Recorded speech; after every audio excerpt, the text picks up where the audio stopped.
And here is the incense offering.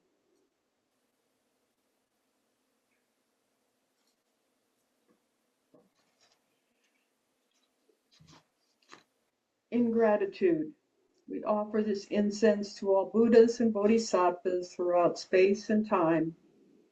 May it be fragrant as earth herself, reflecting our careful efforts, our wholehearted awareness, and the fruit of understanding, slowly ripening. May we and all beings be companions of Buddhas and Bodhisattvas. May we awaken from forgetfulness and realize our true home.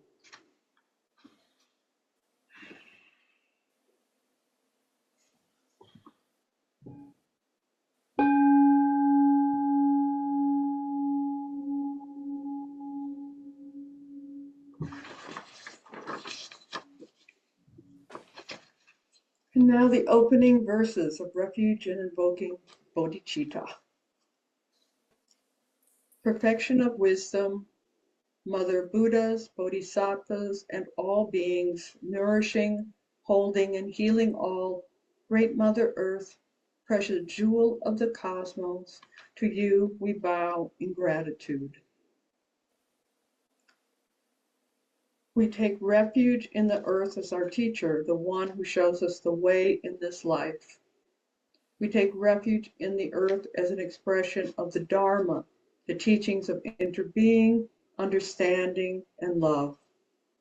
We take refuge in the earth as an embodiment of the Sangha, the vast interdependent community of life in balance and harmony.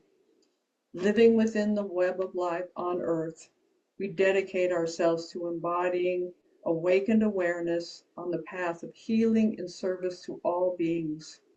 We dedicate our lives to realizing our oneness with Gaia.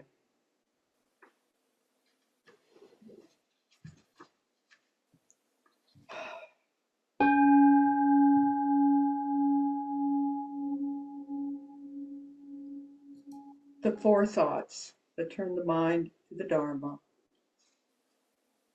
Perfection of wisdom, Mother Buddhas, union of refuges, I pray to you from the bottom of my heart. This precious human form is difficult to obtain and embodies opportunities and resources. Give me the energy to realize its potential. It is uncertain when death and impermanence will strike. Give me the energy to live a life of no regret. The laws of the way things are work internally. Give me the energy to live without shame. Suffering is present in all six realms. Give me the energy not to take birth in these states. The reliable and definite refuges are the three jewels. Give me the energy to trust them. The six kinds of beings are as kind as my parents. Give me the energy for loving kindness and compassion. In the end, my mind is nothing but being as truth. Give me the energy to attain a stable understanding.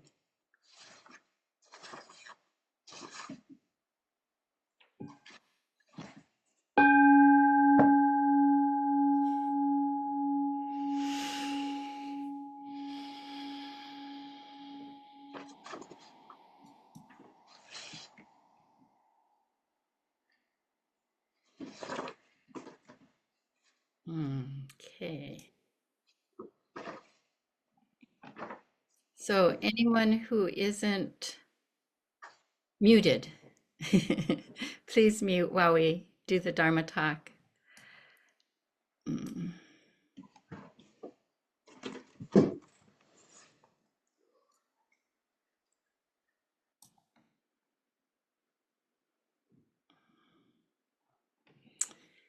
Okay, looking deeply into the lines, it is uncertain when death and impermanence will strike. Give me the energy to live a life of no regret. Entering human life on earth opens a myriad possibilities, and death is the one thing we know for certain will take place. While death is the most predictable event in life, we live without knowing the moment death will come or in what form. Death is held in mystery, following no perceivable rule. Habitually, we tend to imagine that death is something that will come later and consider ourselves better off if we don't think about it. And modern medicine has actually reduced death to a medical event and often sees it as just a failure to save a life.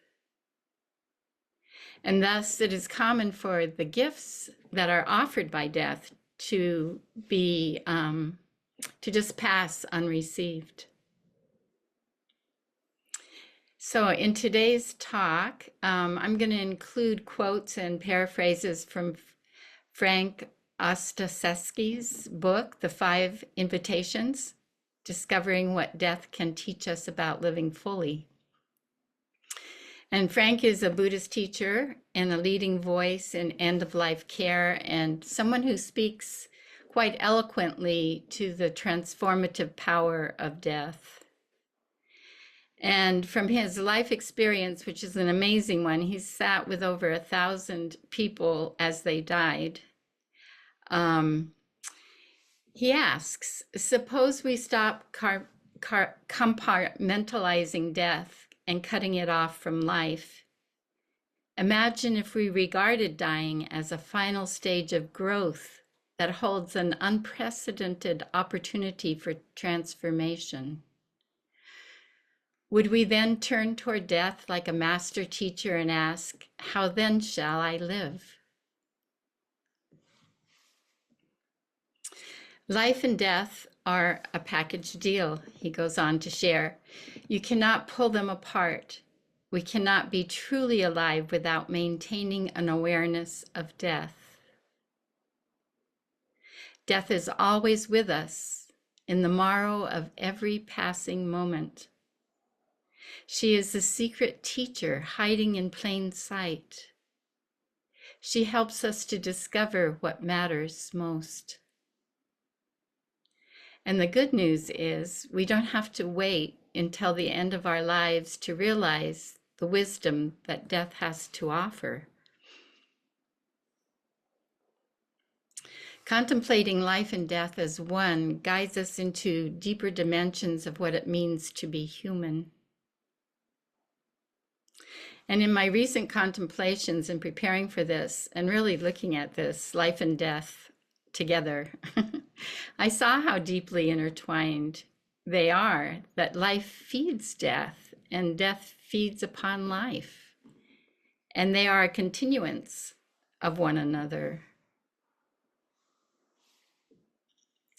And impermanence is an essential truth woven into the fabric of our existence.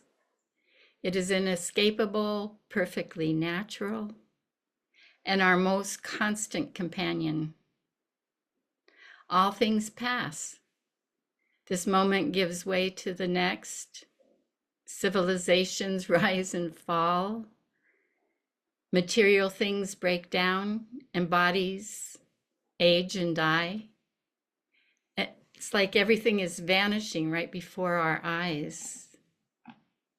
And it is our work to move this understanding of impermanence from the intellect and nestle it deep in our hearts.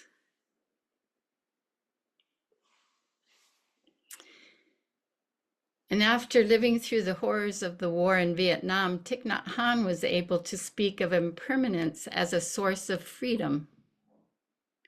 He taught, because everything changes, we can transform suffering. We can love more deeply, and we can let go of clinging. Mindfulness of death, seeing that we and those we love are of the nature to die, helps us treasure life and stop postponing awakening.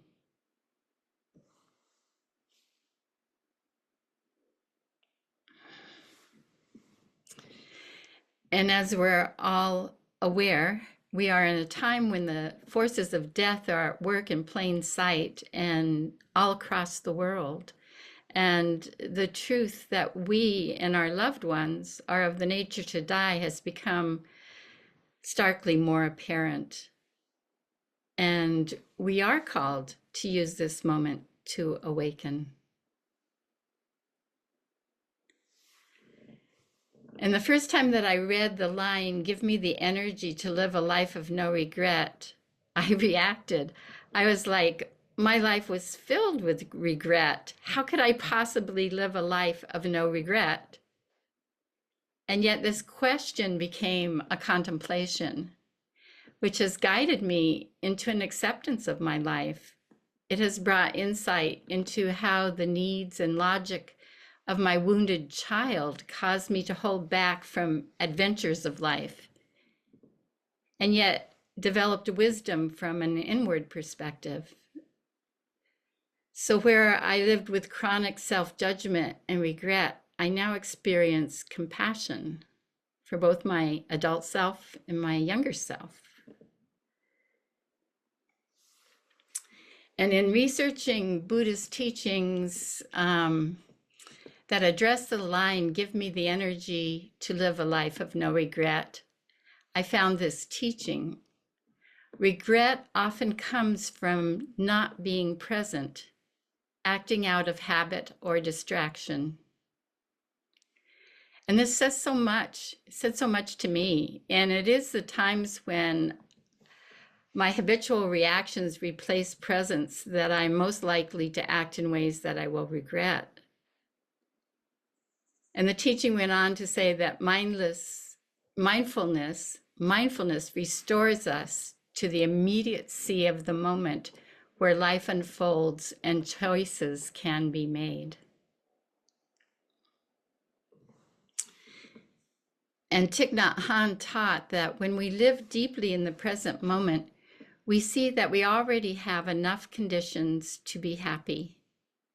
We do not run into the future anymore or regret the past.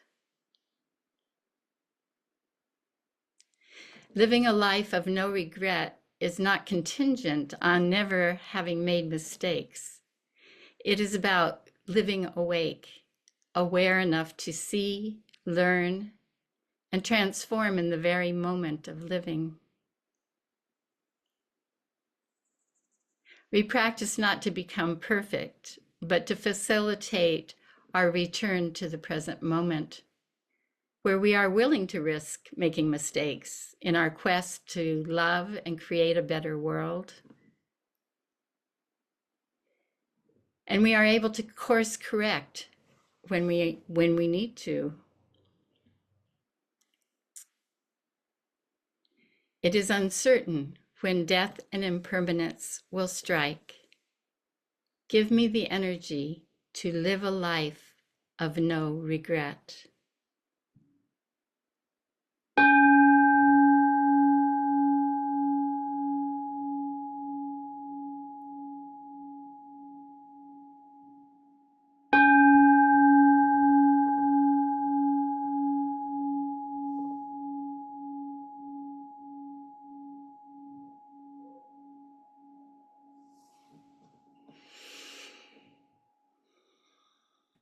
Our days are short. We green-breasted hummingbirds swill pea blossom nectar, storing fuel for a 4,000-mile flight. The wind will carry us from the known over oceans and towering pines. Our wee bodies are fading under the autumn sun that warns the leaves to fall. Our coats are worn, our shoes as well. The paths we thought went where we wanted have led to grief. With little left of the garden, we are grateful for lizards scurrying up the path. Like hollyhocks going to seed, we weep bittersweet parting, knowing we won't become perfect or even good. We say farewell to the last flowers.